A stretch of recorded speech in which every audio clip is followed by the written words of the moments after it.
మత్తయి సువార్త 21వ అధ్యాయం మొదటి 11 వచనాలు. మత్తయి సువార్త 21వ అధ్యాయం. తరువాత యెరూషలేమునకు సమీపించి ఒలీవ చెట్ల కొండ దగ్గర ఉన్న బెత్పగేకు వచ్చినప్పుడు యేసు తన శిష్యుల్లో ఇద్దరిని చూచి,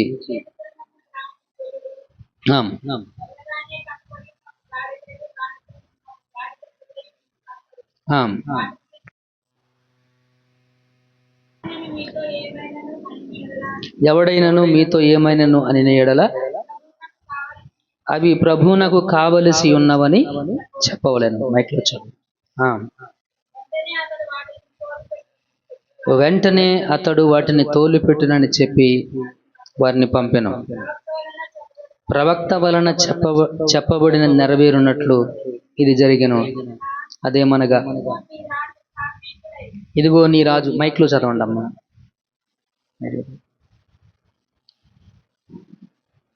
ఇదిగో నీ రాజు సాత్వికుడై గాడిదను భారవాహక పశువు పిల్ల అయిన చిన్న గాడిదను ఎక్కి నీ యొద్దకు వచ్చుచున్నాడని సీయోను కుమారితో చెప్పుడి అనున్నది. శిష్యులు వెళ్ళి యేసు తమకు ఆజ్ఞాపించిన ప్రకారము చేసి ఆ గాడిదను దాని పిల్లను తోడుకొని వచ్చి వాటి మీద తమ బట్టలు వేయగా ఆయన బట్టల మీద కూర్చునేను. జనసమూహములోను అనేకులు తమ బట్టలు దారి పొడుగున పరచిరి. కొందరు చెట్ల కొమ్మలు నరికి దారి పొడుగున పరిచిరి. జనసమూహములలో ఆయనకు ముందు వెళ్ళుచుండిన వారును వెనుక వచ్చుచుండిన వారును, దావీదు కుమారునికి జయము, ప్రభువు పేరట వచ్చువాడు స్తుతింపబడును గాక, సర్వోన్నతమైన స్థలములలో జయము అని కేకలు వేయుచుండిరి.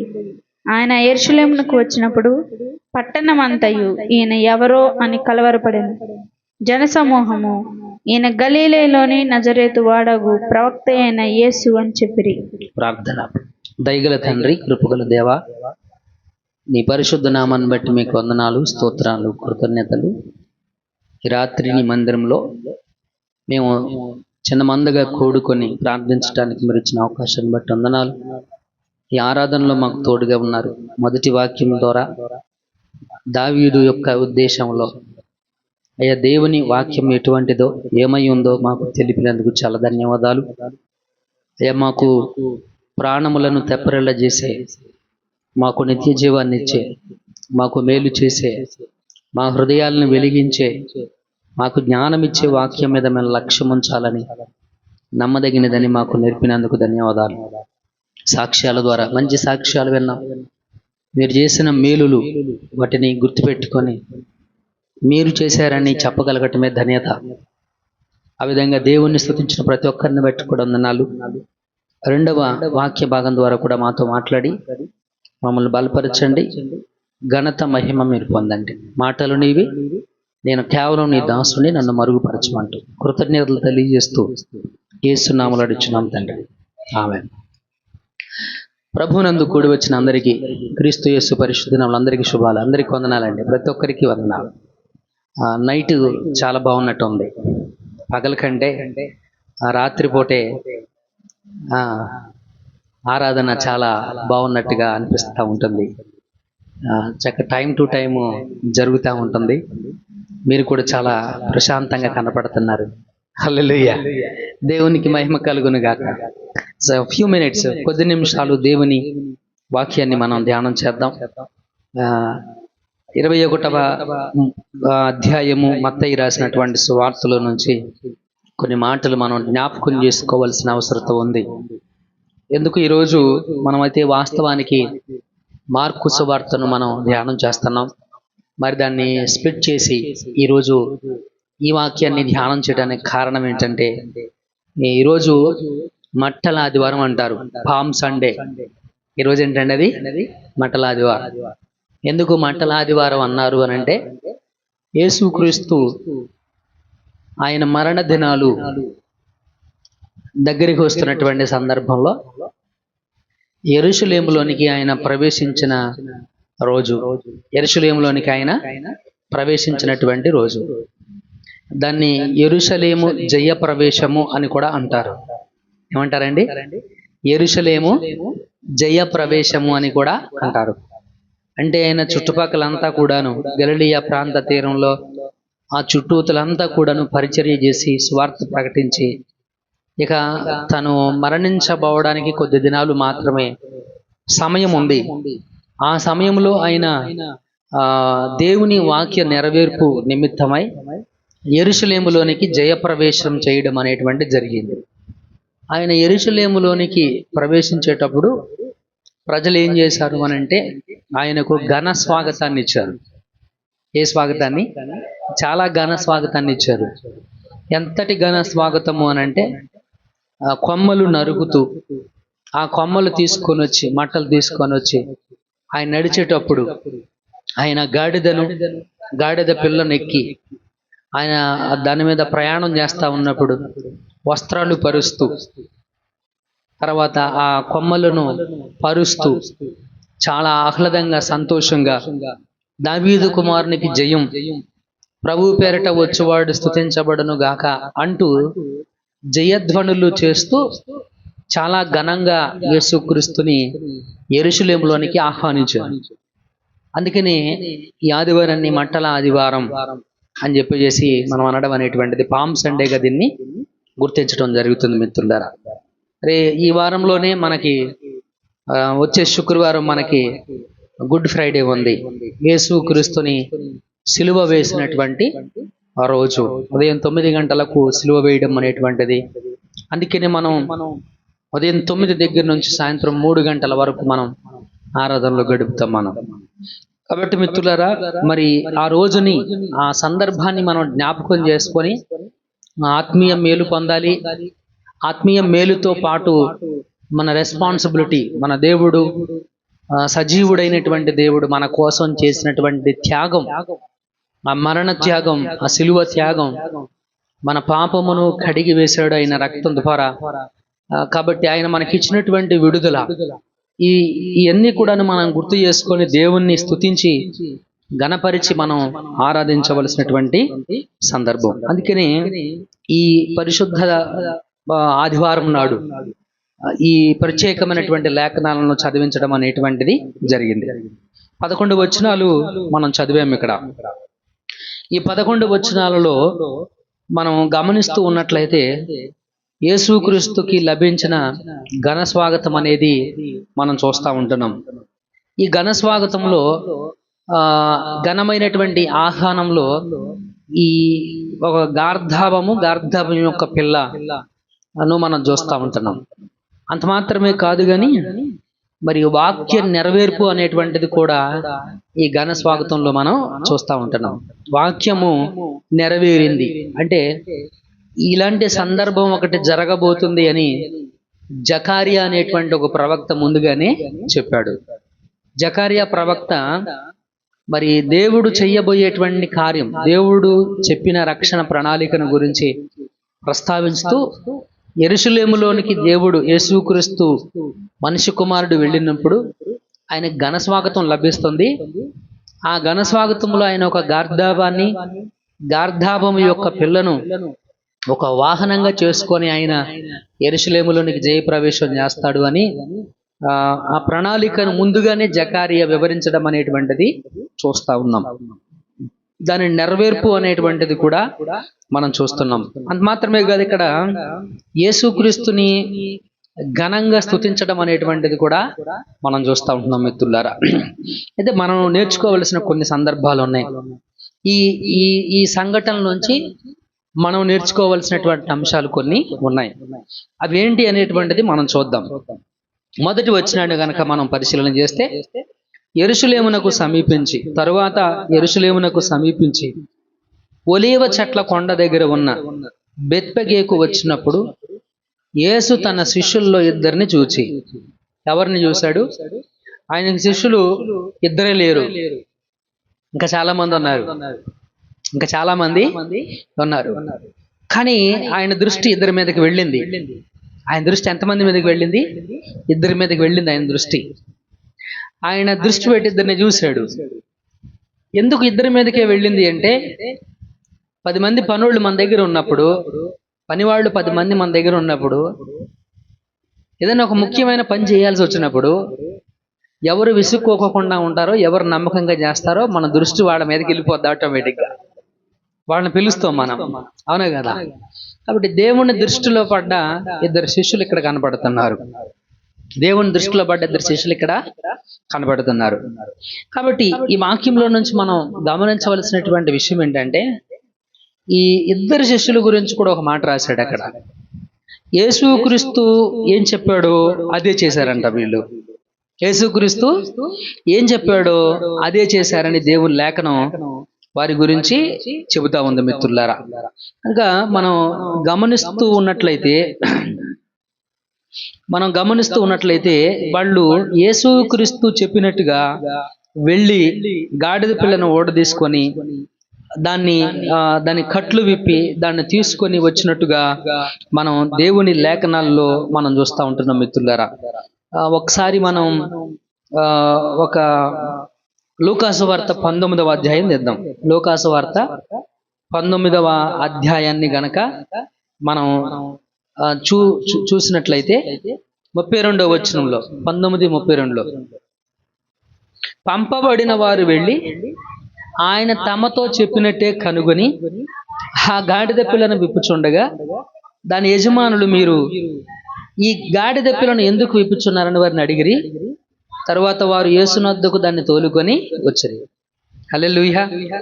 అంటే దేవుడు ఏం చెప్పాడో అది చెయ్యడం గమనిస్తూ ఉంటున్నాం.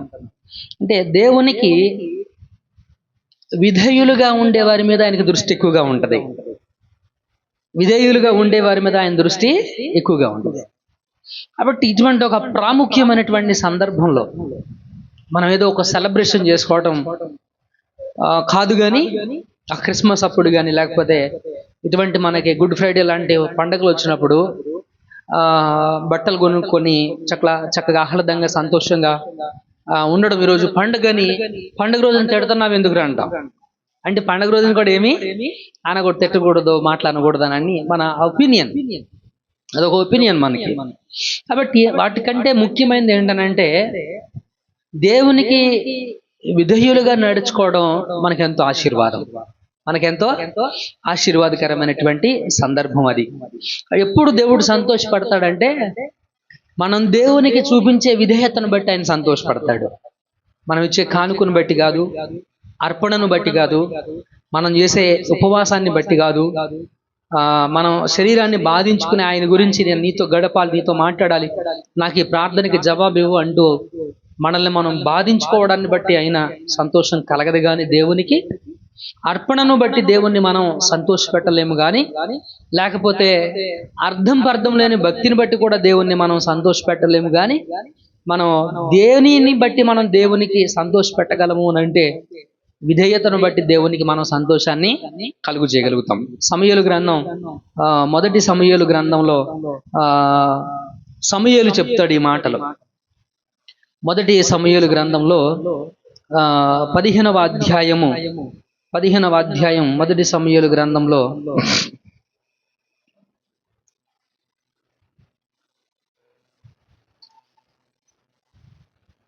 15వ అధ్యాయం 22వ వచనంలో ఆ మాట మనకు కనపడు. అందుకు సమూయేలు తాను సెలవిచ్చిన ఆజ్ఞను, ఏంటది సెలవిచ్చిన ఆజ్ఞ అంటే ఆయన చెప్పిన మాట, ఆ మాటను ఏం చేయాలి? గైకొనాలి. గైకొనడం అంటే దాన్ని అర్థం చేసుకొని దాని ప్రకారం నడవాలి, దాని ప్రకారం చెయ్యాలి. అలా దేవుడు సెలవిచ్చిన ఆజ్ఞను ఒకడు గైకొనుట వలన దేవునికి ఏం కలుగుతుందంట? సంతోషం కలుగుతుంది. యెహోవా సంతోషించున్నట్లుగా ఒకడు దహన బలులను అర్పించుట వలన ఆయన సంతోషించున. అర్థం చేసుకోవాలి. ఇక్కడ దేవుణ్ణి అర్థం చేసుకునే ప్రయత్నం చేయాలి. మనం దైవత్వాన్ని అర్థం చేసుకునే ప్రయత్నాన్ని మనం చేయగలిగితే మనకు మంచిది.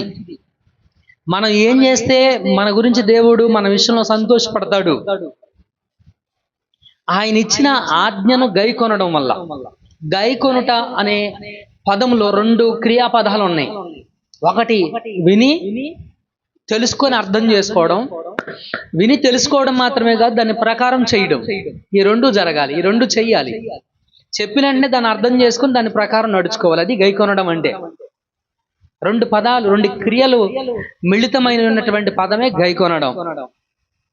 కాబట్టి దేవుని వాక్యాన్ని, దేవుని మాటను మనం విని దాని ప్రకారం చేయడం వల్ల దేవుడు మనల్ని బట్టి సంతోషపడతాడు. మనం దేవునికి బేరాలాడి దేవుని దగ్గర నుంచి మనం ఏదో సంపాదించుకోవాలనుకోవడం చాలా పొరపాటు ఆలోచన. దేవునితో అర్థం లేనటువంటి ఒడంబడికలు, ఒట్టు పెట్టుకుంటా ఉంటారు. ఆ ఒట్టు పెట్టుకుంటే దేవుణ్ణి ఏదో హ్యాపీ అవుతాడనో, వాటిని బట్టి దేవుడు సంతోషపడ్డాడు.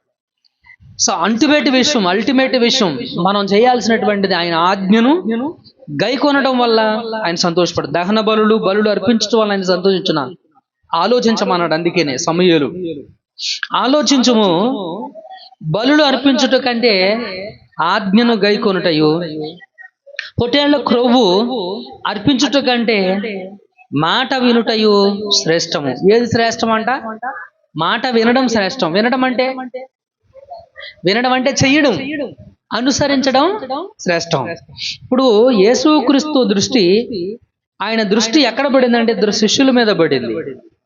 ఎందుకు వాళ్ళ మీదకి ఆయన దృష్టి వెళ్ళింది అని అంటే, ఆయన చూపు వాళ్ళ మీదకి ఎందుకు వెళ్ళిందంటే, ఆయన చెప్పిందల్లా చేసేవాళ్ళు వీళ్ళు.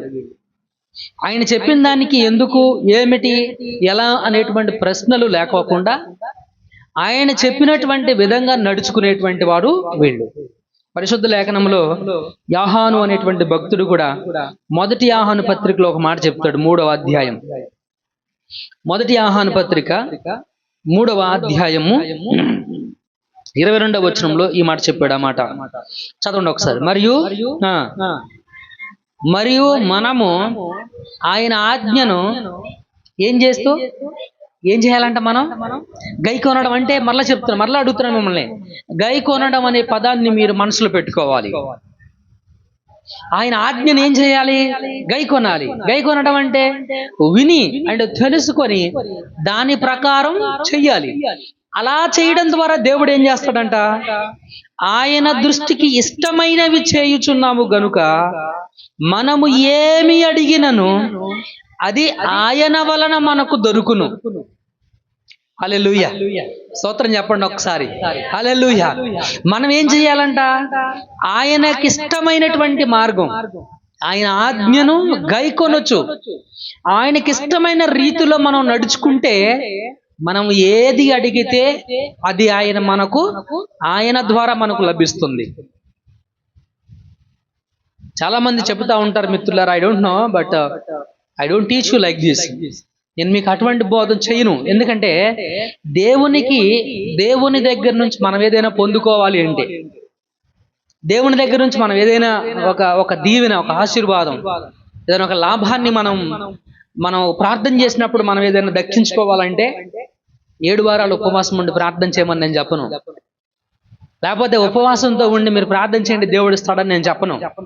ఎందుకంటే దానికి సమాధానం రావచ్చు, రాకపోవచ్చు, నాకు సంబంధం లేదు. కానీ ఖచ్చితంగా మీ ప్రార్థనకి ఎప్పుడు జవాబు వస్తుందంటే, ఆయన ఆజ్ఞను మీరు గైకొని,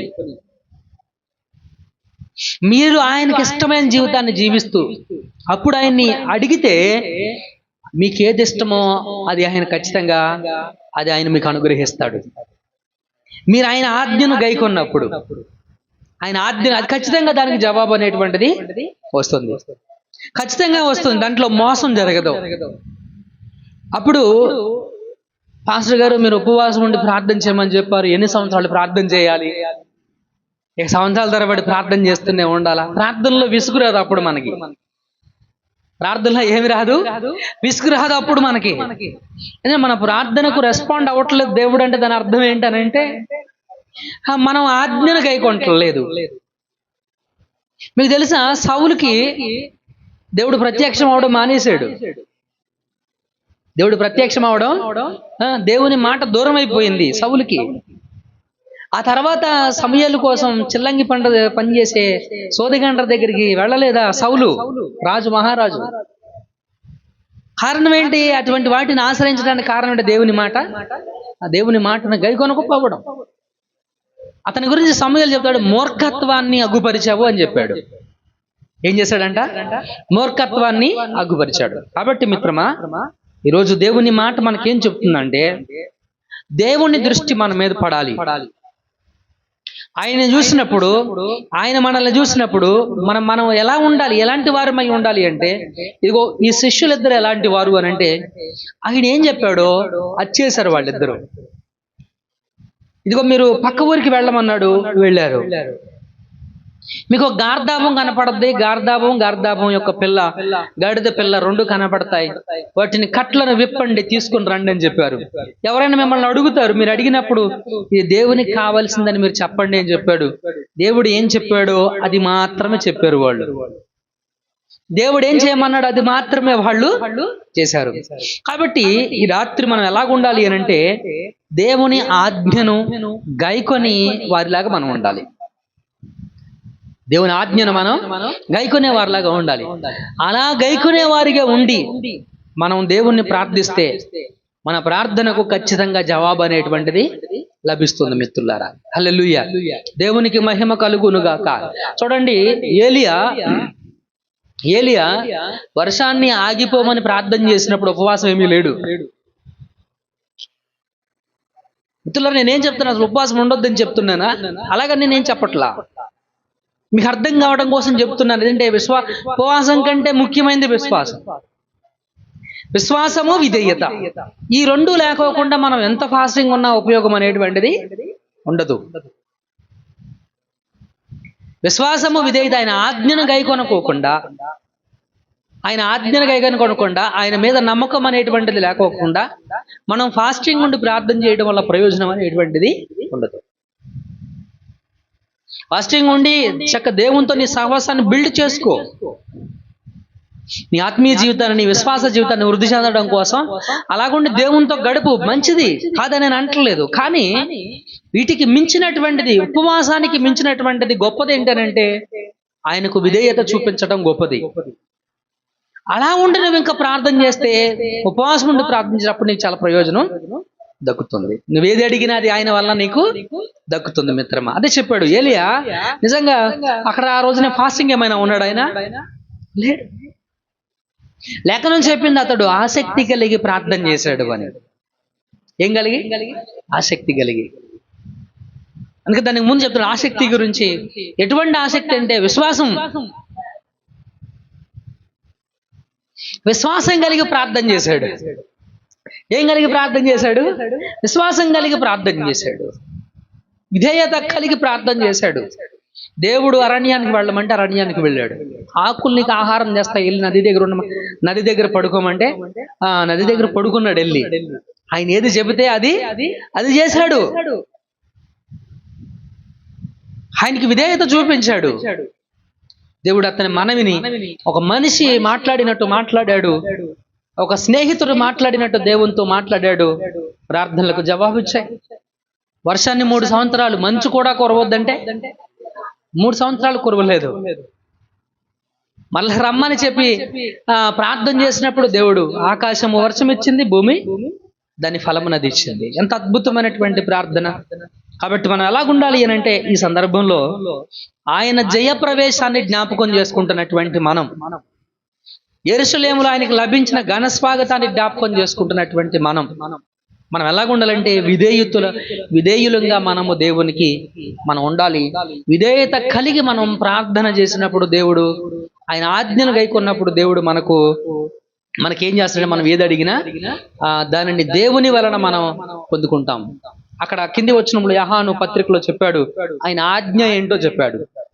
ఏంటి ఆయన ఆజ్ఞ? యోహాను మొదటి పత్రికలో ఆ తర్వాత వచనం చదవండి.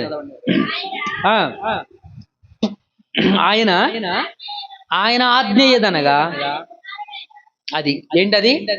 ఆయన ఆజ్ఞ ఏంటంటే, ఆయన కుమారుడైన యేసుక్రీస్తు నామమును ఏం చేయమన్నాడు? ఆయన కుమారుడైన యేసుక్రీస్తు నామాన్ని ఏం చేయమన్నాడు?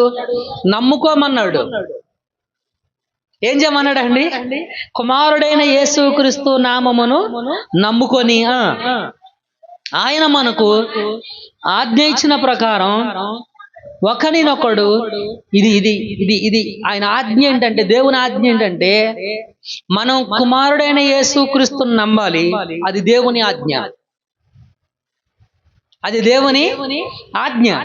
ఇంకొక ఆజ్ఞ ఏమని చెప్పాడు? ఇంకోటి ఏంటంటే ఆయన ఆజ్ఞలో రెండవది ఏంటి అని అంటే ఒకరినొకరు ప్రేమించాలి. ఒకరినొకరు ఏం చేయాలి? ప్రేమించుకునే పద్ధతి మనలో ఉండాలి. దూషించుకోవడం కాదు, అల్లరి చేసుకోవడం కాదు, అగౌరవపరచటం కాదు. మనం ఏం చేయాలి? ఒకరినొకరు ప్రేమించుకునే స్థితిలో ఉండాలి. ప్రేమ ఉండాలి, సహోదర ప్రేమ అనేటువంటిది మన మధ్యలో ఉండాలి మిత్రులారా. ఆయన ఆజ్ఞను గైకొనువాడు ఆయన యందు నిలిచి ఉండును, ఆయన వాణి యందు నిలిచి ఉండును. ఇది ఆయన ఆజ్ఞను గైకొనడం వల్ల అంటే ఇది చేస్తే మనం ఏం చేస్తే యేసుక్రీస్తుని నమ్ముకొని ప్రేమ కలిగి మనం ఉంటే, ఒకరినొకరు ప్రేమించుకుంటే, ఒకరి గురించి ఒకరు చాటుగా మాట్లాడుకుంటే కాదు, ఒకరినొకరు వేలెత్తి చూపించుకుంటే కాదు, ఒకరినొకరు సూటిపోటి మాటలతో దండించుకోవడం వల్ల కాదు, స్వార్థం చూపించుకోవడం కాదు. క్రీస్తు సంఘముగా శరీరంగా పిలువబడుతున్నటువంటి మనలో స్వార్థాలు ఉండకూడదు, భేదం ఉండకూడదు, అభ్యంతరాలు ఉండకూడదు, వాటిని పుట్టించకూడదు కూడా. కాబట్టి మన మధ్యలో దేవుని ప్రేమ ఉండాలి. ఎవరి ప్రేమ ఉండాలి? దేవుని ప్రేమ ఉండాలి. ఈ ఆజ్ఞను మనము గైకొంటే అంటే అనుసరిస్తే, ఈయన దేవుడిచ్చినటువంటి ఆయన ఇచ్చినటువంటి ఆజ్ఞను మనం అనుసరిస్తే అప్పుడు ఏం జరుగుతుందంట? ఆయన యందు మనము నిలిచి ఉంటాము. అప్పుడు మనం దేవునిలో ఉన్నట్టు, అప్పుడు మనం దేవునిలో ఉండగలుగుతాం. అంత మాత్రమే కాదు, ఆయన మన యందు నిలిచి ఉన్నాడని మనము గ్రహించి మనకు అనుగ్రహించిన ఆత్మ మూలంగా తెలుసుకుంటాం అన్నమాట.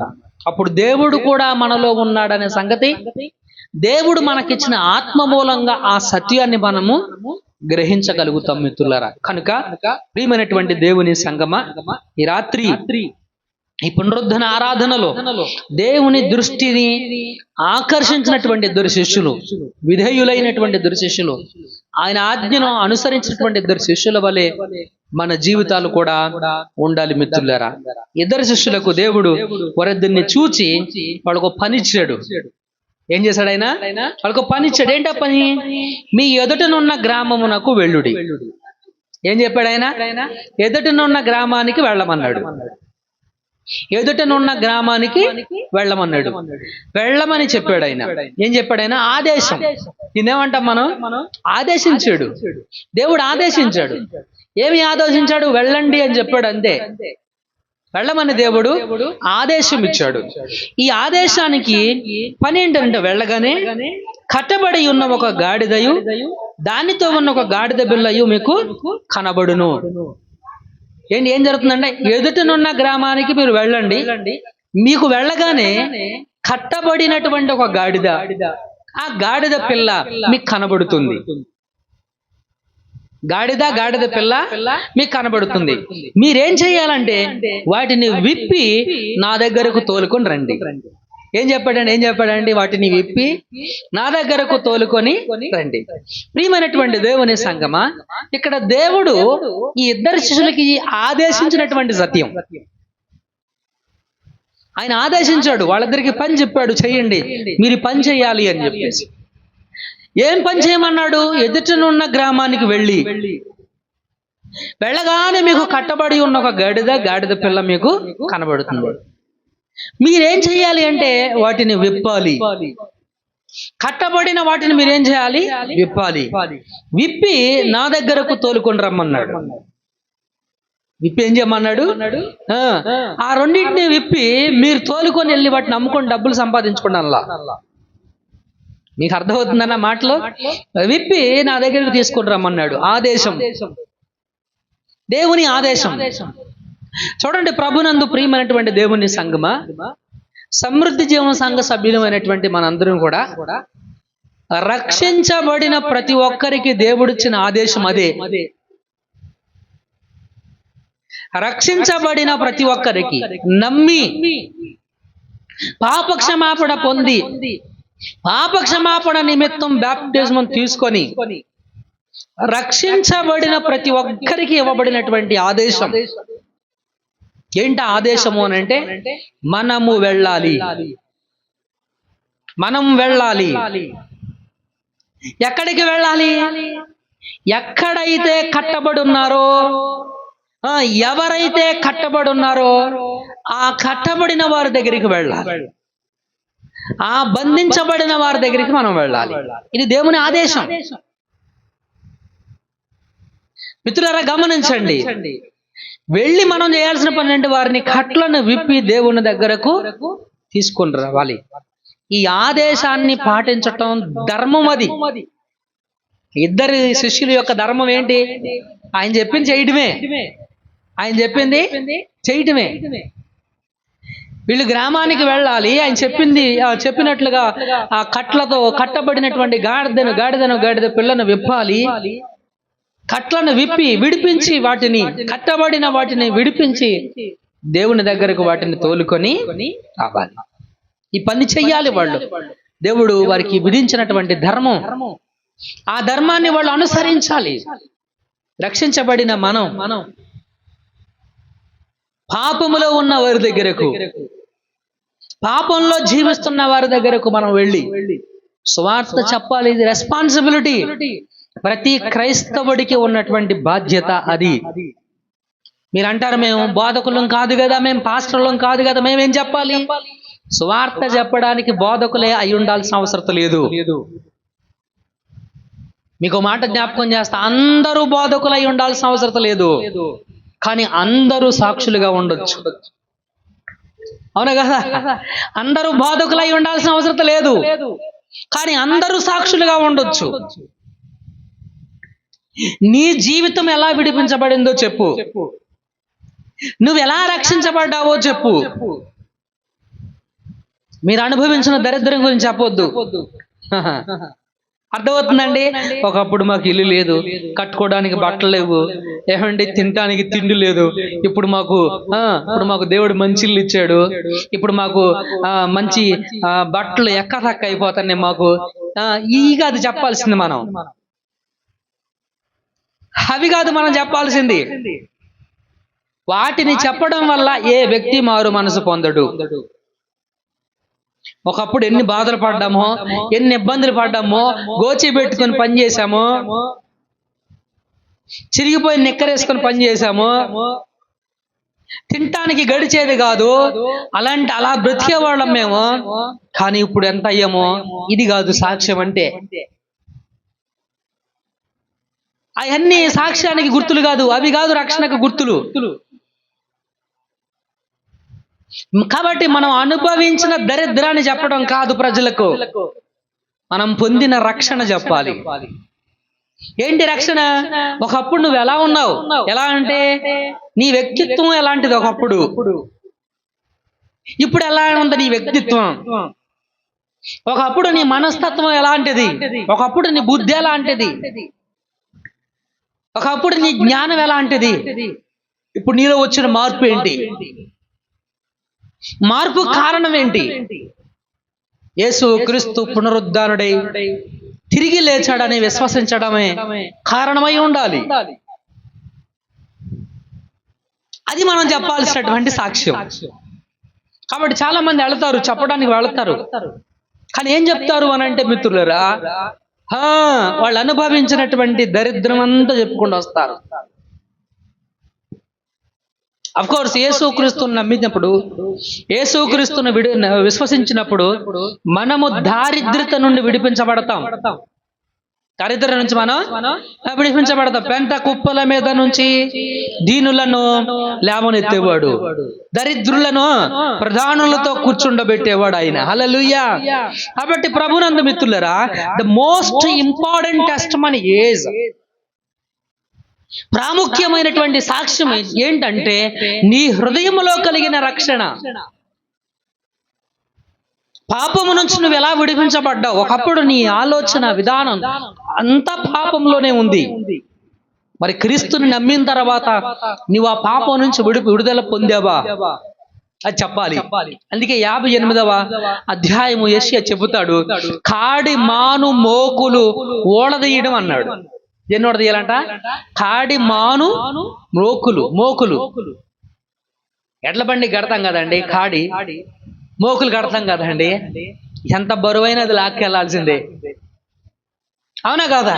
కాబట్టి ప్రజలకు మనం చెప్పాల్సిన అంశం ఏంటనంటే, మనం అనుభవించిన దరిద్రం అంతా చెప్పడం కాకోకుండా సువార్త చెప్పాలి. సువార్త ఏం చేస్తుంది? సువార్త ఏం చేయగలుగుతుంది అంటే, ప్రియమైనటువంటి దేవుని సంగమా, మార్పును తీసుకురాగలుగుతుంది, మారు మనసును తీసుకురాగలుగుతుంది సువార్త, ప్రియమైనటువంటి దేవుని సంగమా. అందుకని ఇక్కడ శిష్యులతో యేసుక్రీస్తు ప్రస్తావించినటువంటి మాటను ఒక్కసారి చూడండి ప్రియమిత్రులారా. అక్కడ మీరు వెళ్ళండి, మీ ఎదుటనున్న గ్రామానికి వెళ్ళండి, వెళ్ళగానే కట్టబడి ఉన్న ఒక గాడిద, దానితో ఉన్న ఒక గాడిద పిల్ల మీకు కనబడుతుంది. ఈ రోజుల్లో రక్షణ లేని క్రైస్తవులు ఉన్నారు. ఏంటంటే రక్షణ లేని క్రైస్తవులు. కొంతమందికి రక్షణ అంటే ఏంటో కూడా తెలియదు, రక్షణ అంటే ఏంటో కూడా తెలియదు, రక్షణ ఎలా పొందుకుంటామో కూడా తెలియదు. ప్రియమైనటువంటి దేవుని సంగమా, గమనించవలసినటువంటి విషయం ఇది, మనం అర్థం చేసుకోవలసినటువంటి విషయం ఇది. ఏం చేయాలి? వాటిని విప్పి దేవుని యొద్దకు తోలుకొని రావాలి. ఏం చేయాలి? మనం దేవుని యొద్దకు తీసుకొని మనం రావాలి, విప్పాలి, విప్పి దేవుని దగ్గరకు తీసుకొని రావాలి. మనం ఇంకా కట్టకూడదు, కట్లేసి మనం ఏం చేయాలి? కట్లను విప్పాలి. మనం ఏం చేయాలి? కట్టకూడదు. మా యేసుక్రీస్తు స్వస్థపరుస్తాడు, మా పాస్టర్ గారు ప్రార్థన చేస్తే దేవుడు స్వస్థపరుస్తాడు. మీరేం చేస్తున్నారు? కట్లు కడుతున్నారు, విప్పట్లు అయ్యి. అర్థమవుతుందా? మా పాస్టర్ గారు ఫలానా మా చర్చి మా సంఘం ప్రార్థన చేస్తే ఎన్ని అద్భుతాలు జరిగినాయి మీకేం తెలుసు? మా మందిరానికి వచ్చిన తర్వాతే ఆమెకు గర్భఫలం వచ్చింది. ఏమిటంటది? మా మందిరానికి వచ్చాక ఆవిడికి గర్భఫలం వచ్చింది. మా మందిరంలో ప్రార్థన చేస్తే మీకు దేవుడి ఏంటి? కట్లు కట్టడం అయ్యి, విప్పడం కాదయ్యి. కట్లు విప్పడం అంటే ఒకటే మాట, యేసుక్రీస్తుని విశ్వసించు, ఆయన నీ కోసం చనిపోయాడు, నీ కోసం సమాధి చేయబడ్డాడు, నీ గురించి చనిపోయినటువంటి వాడు ఆయన. ఆయన నమ్ము, ఆయన నీకు విడుదల కలుగు చేస్తాడు, ఆయన నీ అవసరాన్ని తీరుస్తాడు, ఆయన నీకు రక్షణ కలుగు చేస్తాడు, ఆయన నీకు కలుగు చేసే రక్షణ గొప్పది. నిన్ను ప్రేమించాడు, ప్రాణం పెట్టేంతగా నీ కొరకు ఆయన నిన్ను ప్రేమించినటువంటి వాడు. ఇది మనం చెప్పాల్సింది. క్రీస్తును గూర్చినటువంటి సత్యాన్ని మనం చెప్పాలి. సువార్త ఎంత గొప్ప పాపినైనా రక్షించుటకు సామర్థ్యం, దేవుని శక్తి సువార్తలో ఉంది. రోమాపత్రికలో 1వ అధ్యాయంలో మనకు అదే చెప్పాడు. రోమిలకు రాసిన పత్రిక 1వ అధ్యాయం 16వ వచనం ఏం చెప్పిందండి? సువార్తను గూర్చి నేను సిగ్గుపడు వాడను కాను, ఎలయనగా నమ్ము ప్రతివానికి. ఎవరికండి? నమ్ము ప్రతివానికి రక్షణ కలుగు చేయుటకు సువార్త. చదవండి. నమ్ము ప్రతివానికి, మొదట యూదునికి, గ్రీసు దేశస్థునికి కూడా రక్షణ కలుగు చేయుటకు అది దేవుని శక్తి అయి ఉన్నది. అది అంటే ఏది అమ్మా? సువార్త. సువార్తకి ఏముందంట? దేవుని శక్తి ఉంది. సువార్త ఏం చేయగలుగుతుందంట? నమ్మిన ప్రతి ఒక్కరికి కూడాను రక్షణ కలుగు చేయగలిగినటువంటిది సువార్త. కాబట్టి మిత్రమా, ఈ రాత్రి దేవుడు ప్రత్యేకంగా మనతో మాట్లాడుతూ ఈ మట్టల ఆదివారం ఈ ఘన స్వాగతాన్ని మనకు జ్ఞాపకం చేస్తూ, మొదట మనము విధేయులకు పిల్లలంగా ఉండాలి అని చెప్పాడు. రెండవది మనము ఎలా ఉండాలి అని అంటే, ప్రభునందు మిత్రులరా, రెండవది మనము దేవుని ఆదేశాన్ని బట్టి మనం నడుచుకోవాలి. దేవుని ఆదేశాన్ని మనం ఏం చేయాలి? అయితే మనం జీవితంలో రోజులో ఇప్పటి వరకు మనం ఎంతమందికి సువార్త చెప్పాం? సువార్త ఇక్కడ ఉన్నటువంటి వారు ఎవరికి తెలియదు. ఇక్కడ దేవుని ఆజ్ఞ ఎవరికి తెలియదు? అందరికీ తెలుసు. రక్షణ లేని మన యవ్వన బిడ్డలు ఉన్నారు, కొంతమంది పిల్లలు ఉన్నారు. ప్రతి ఒక్కరికి దేవుడు ఆజ్ఞాపించాడు కుమారుణ్ణి నమ్మమని. మరి ఆయన ఆజ్ఞను మీరు పాటించే వారిగా ఉన్నారా? గమనించవలసినటువంటి విషయం. మనం ఎంతమందికి సువార్తను చెప్పగలుగుతున్నాం? ఎంతమంది కట్లను విప్పగలుగుతున్నాం? కట్లను విప్పుతున్నామా, ముడేస్తున్నామా? ఇంకా వారి మీద భారం పెడుతున్నామా? కొంతమంది ఇప్పటికీ కూడాను ప్రార్థన చేయించుకోవాలంటే పాస్టర్ గారికి ఇవ్వడానికి కానుక లేదు అని ప్రార్థన చేయించుకోవడం కూడా మానేస్తున్నారు. మరి ఇది కట్టబడిందా, విప్పబడిందా? చెప్పాలి మీరు. కట్టబడిందా, విప్పబడిందా? కట్టబడింది. అది ఇప్పాలి మనం. ఏమండి? అవునా కదా? అటువంటి కట్లను మనం ఇప్పాలి.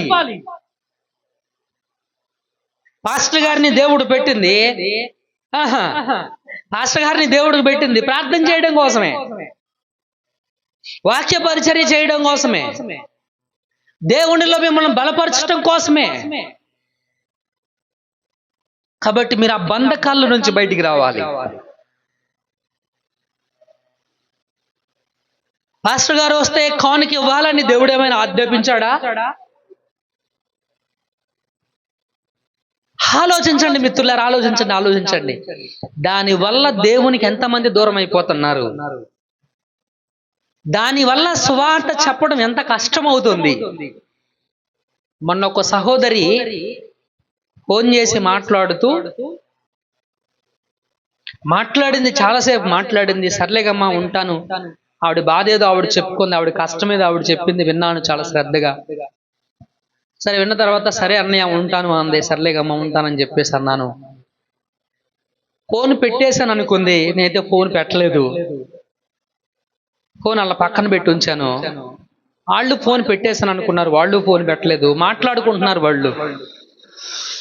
అమ్మా అన్నితో ఇంతసేపు ఫోన్ మాట్లాడేవు కదా, ఫోన్ మాట్లాడుతున్నావు కదా, ప్రార్థన చేయడానికి అన్నయ్యను ఒకసారి రమ్మనొచ్చు కదా అని అంది పాప వాళ్ళ అమ్మతో.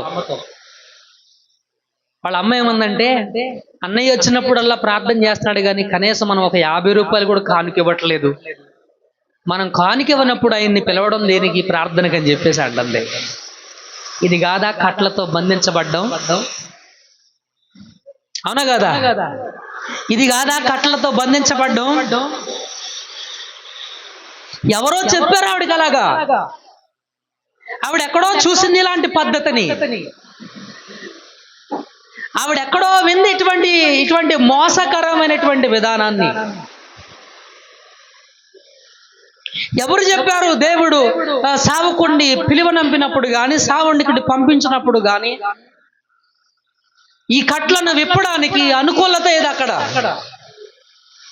ఈ కట్లను విప్పడానికి అనుకూలత ఏది మిత్రులారా? ఒక్కసారి ఆలోచన చేయండి. ఎంత గ్రుడ్డితనాన్ని కలుగు చేస్తా ఉంటున్నారు, ఎంత అవివేకాన్ని కలుగు చేస్తా ఉంటున్నారు. ఆ మాట విన్న తర్వాత నా మనసు చాలా బాధపడింది. ఆ మాట విన్న తర్వాత నేను చాలా నొచ్చుకున్నాను కూడా. అయ్యో, ఒక కుటుంబానికి ప్రార్థన చేసే అవకాశం కోల్పోయింది అక్కడ. అవునా కదా? ఒక కుటుంబానికి వాక్యం చెప్పే అవకాశం పోయింది అక్కడ. అవునా కదా? కేవలం ధనం గురించి. ఐ డోంట్ నో ఎవరు చెప్పారో వాళ్ళకి, ఆ కుటుంబానికి, మరి నాకైతే తెలియదు. లేదా వాళ్ళు చూసారో, వాళ్ళు అలా అర్థం చేసుకున్నారో నాకైతే తెలియదు. ప్రభునందు ప్రియమైనటువంటి దేవుని సంగమా, అటువంటి కట్లను మనం విప్పాలి. అటువంటి కట్లను మనం విప్పాలి. నేను గతంలో చేసినటువంటి ఒక సంఘంలో శుక్రవారం ఆరాధనకి వెళ్ళినప్పుడు వాళ్ళు ఏం చేసేవాళ్ళు అని అంటే, వాళ్ళు ఆరాధనకు వచ్చినప్పుడు కానుక తీసుకొని వచ్చేవాళ్ళు పాస్టర్ గారికి ఇవ్వడానికి. నేను చెప్పాను, అటువంటి పని మీరు చేయాల్సినటువంటి అవసరం లేదు. శుక్రవారం అవసరం లేదు, ఆదివారం మీరు ఎట్లాగో చర్చ్కి ఆఫరింగ్స్ చేస్తా ఉంటున్నారు. కానీ శుక్రవారం కూడా చేయడం దేనికి?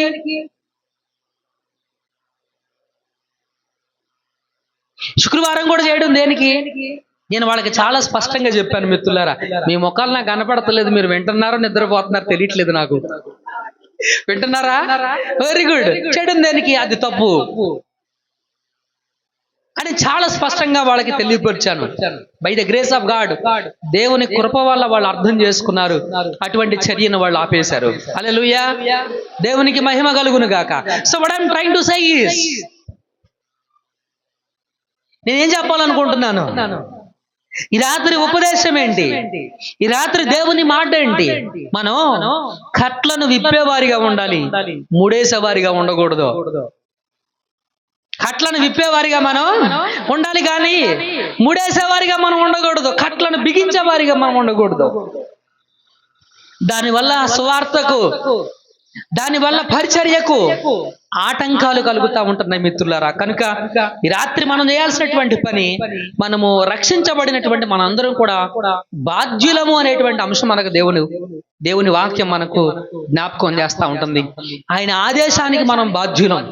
దేని విషయంలో బాధ్యత ఉందనంటే, సువార్తను ప్రకటించే విషయంలో మనలో ప్రతి ఒక్కరికి కూడాను బాధ్యత అనేటువంటిది ఉంది మిత్రులారా. కనుక ఇటువంటి సత్యాన్ని మనం గ్రహించాలి. తర్వాత అంటాడు, ఎవడైనాను మీతో ఏమైనాను అని ఎడలా అవి ప్రభువునకు కావలసి ఉన్నవని చెప్పవలెను. వెంటనే అతడు వాటిని తోలిపెట్టునని చెప్పి వారిని పంపెను. ఎవరైనా అడిగినప్పుడు మనం ఏం చెప్పాలి? రెస్పాన్సిబిలిటీ ఏం చెప్పాలండి? దేవునికి కావలసి ఉన్నదనేటువంటి మాటను మనం చెప్పాలి. ప్రతి మానవుడు దేవునికి కావలసినటువంటి వాడు, ప్రతి మనిషి దేవునికి కావలసినటువంటి వాడు. మనం ఎందుకు సువార్త చెప్పాలి? ఎందుకు ఆయన వాక్యాన్ని, సువార్తకు మనం బాధ్యులమై ఉన్నాము, బద్ధులమై ఉన్నాము అని అంటే మిత్రులారా, ప్రతి మానవుడు కూడాను దేవునికి కావలసినటువంటి వాడు, దేవునికి చెందినటువంటి వాడు, దేవునికి చెందినటువంటి వాడు. ఒక 2 రూపాయలు మన డబ్బులు ఎవరి దగ్గర ఉంటే మనం అడుగుతామా అడగమా? అడుగుతాం. ఎందుకని అడుగుతాం? నావి, నాకు చెందినవి అని. మిత్రులారా, ప్రతి మానవుడు దేవునికి కావలసినటువంటి వాడు. కాబట్టి మన బాధ్యతను రెట్టింపు చేశాడు. నువ్వు దేవుని సొంతం అయ్యావు, మిగిలిన వారు కూడా దేవునికి సొంతం కావాలి. సొంతం కావాలి అంటే సువార్త అనే బాధ్యతను ప్రతి క్రైస్తవుడు స్వీకరించాలి. మళ్ళా చెప్తున్నాను, అందరూ బోధకులు కాకపోవచ్చు, కానీ అందరూ సాక్షులుగా ఉండొచ్చు. ఇక్కడున్న నీవే క్రీస్తుకు సాక్షివి, ఇక్కడున్న నేనే యేసు క్రీస్తుకు సాక్షులం. కాబట్టి ఈ శుభ సందర్భంలో మనందరం కూడాను యేసు క్రీస్తుకు సాక్షులుగా ఉండాలని దేవుని లేఖనాన్ని బట్టి మనం జ్ఞాపకం చేసుకుంటున్నాం. మిత్రులారా, చివరిగా ఆ మాట చదువు ముగించేసుకుందాం. 5వ వచనం ఏం చెప్తుందండి? ఇదిగో నీ రాజు సాత్వికుడు గాడిదను భారావాహక పశువు పిల్లైన చిన్న గాడిదనికి నీ వద్దకు వచ్చున్నాడని సీయోను కుమార్తె చెప్పుడి. ఎవరు వస్తున్నారంట? రాజు. వాస్తవానికి రాజు గుర్రం మీద వస్తాడు కానీ గాడిద మీద రాడు, అవునా కదా? వాస్తవానికి రాజులు దేని మీద ప్రయాణం చేసి వస్తారు? గుర్రం మీద ప్రయాణం చేసుకుంటూ వస్తాడు, అంతేగాని గాడిద మీద ప్రయాణం చేసుకుంటారు రాజు రాడు. కానీ ఈ రాజు సాత్వికుడు గనక ఈయన దేని మీద ప్రయాణం చేస్తూ వస్తున్నాడంట? గాడిద మీద ప్రయాణం చేసుకుంటూ వస్తున్నాడంట. గాడిద మీద ప్రయాణం చేసుకుంటూ వస్తున్నాడు. గాడిదను మోసినటువంటిది. మనం ఎంతో మందిని మన హృదయాల్లో మోస్తా ఉంటాం. మన రక్త సంబంధికుల్ని, మనకంటే కొద్దిగా మంచి స్థితిలో ఉన్న వారిని, మా అన్నయ్యనో, మా బాబాయ్యనో, లేకపోతే మా తమ్ముడనో, మా బంధువనో, వాళ్ళు సంపన్నులనో, వాళ్ళని గుండెల్లో పెట్టుకొని మోస్తా ఉంటాం. వాళ్ళ మనకు నయా పైసా ఉపయోగం ఉండదు, అవునా కదా? వాళ్ళని మనసులో ఎంతో ఘనపరుస్తూ ఉంటాం, హృదయంలో వాళ్ళని మోస్తా ఉంటాం. మనం వాళ్ళని ఎవరైనా ఏదైనా ఒక మాట అంటే మనం తట్టుకోలేము, అవునా కదా? మిత్రులారా, గమనించండి, యేసుక్రీస్తుని మనం మొయ్యాలి. యేసుక్రీస్తు మనం ఏం చేయాలండి? మొయ్యాలి. గాడిద యేసుక్రీస్తుని మోసింది. విడిపించబడిన గాడిద క్రీస్తుని మోసింది. రక్షించబడిన మనము యేసుక్రీస్తుని గుండెల్లో మొయ్యాల్సినటువంటి అవసరం ఎంతో ఉంది మనకి. హల్లెలూయా. దేవునికి మహిమ కలుగును గాక. కాబట్టి ప్రభునందు ప్రియమైనటువంటి దేవుని సంగమా, అంటే మన జీవితాల్లో యేసుక్రీస్తుని గుండెల్లో పెట్టుకోవాలి. మనం హృదయంలో యేసుక్రీస్తుని ప్రతిష్ఠిత చేసుకోవాలి. ఎందుకంటే ఆయనే, ఆ యేసుక్రీస్తే మనకు పరిపూర్ణమైనటువంటి స్వస్థత, విడుదలను మనకు కలుగు చేసేటువంటి వాడు యేసుక్రీస్తే. కాబట్టి ప్రియమైనటువంటి దేవుని సంగమ, నేను ఈ లేఖనాలను ముగిస్తా ఉంటున్నాను. మట్టల ఆదివారం యెరూషలేము జయ ప్రవేశంలో యేసుక్రీస్తు యెరూషలేమునకు ఘన స్వాగతం యేసుక్రీస్తుకు లభించింది. ఈ ఘన స్వాగతంలో జరిగినటువంటి సంఘటనలు, కొన్ని బాధ్యతలు, కొన్ని ఆదేశాలు, దేవుని గుండెల్లో పెట్టుకున్నటువంటి విధానం. మిత్రులారా, ఈ ఘన స్వాగతంలో దేవుడు మనకేమి ఆదేశిస్తున్నాడు, మనకేం సెలవిచ్చాడు అని అంటే, మొదటిగా మనము దేవునికి విధేయులంగా మనం ఉండాలి. రెండవదిగా మనము ఆయన ఇచ్చిన ఆదేశాన్ని సువార్త చెప్పడం అనే బాధ్యతను మనం స్వీకరించాలి. మూడవదిగా మనము యేసుక్రీస్తుని గుండెల్లో ప్రతిష్ఠితం చేసుకోవాలి. గాడిద యేసుక్రీస్తుని మోసింది. తను మాత్రమే కాదు, తన పిల్ల కూడా ఏం చేసింది? క్రీస్తును మోసుకొని యెరూషలేముకు తీసుకుని వెళ్ళింది. ఈ గాడిద విడుదల పొందినటువంటి గాడిద. అంతకుముందు ఎలా ఉంది? ఇది కట్లతో కట్టబడినటువంటి గాడిద. ఇప్పుడు క్రీస్తును మోస్తున్నటువంటి గాడిద. కాబట్టి క్రీస్తును మోసేటువంటి వారు కట్ల నుంచి విడిపించబడతారు, బంధకాల నుంచి విడిపించబడతారు, బంధకాల్లో ఉండరు, బంధకాల నుంచి విడుదల పొందుతారు. అలా మనం విడుదల పొందినటువంటి వారమే క్రీస్తుని గణపరిచేటువంటి వారిగా మనం ఉందాం. కొద్ది మాటలు దేవుడు మన వెనికిడిలో దీవించి ఆశీర్వదించును గాక. హల్లెలూయా, హల్లెలూయా, హల్లెలూయా. అర్థమైందా? ఒక ముక్క కూడా అర్థం కాలేదా? అర్థమైందా? ప్రార్థన చేసుకుందాం. తలలు వంచండి, కళ్ళు మూసుకోండి, ప్రార్థన చేద్దాం. దేవుడు ఈ పరిశుద్ధ వాక్యాన్ని మన వినికిడి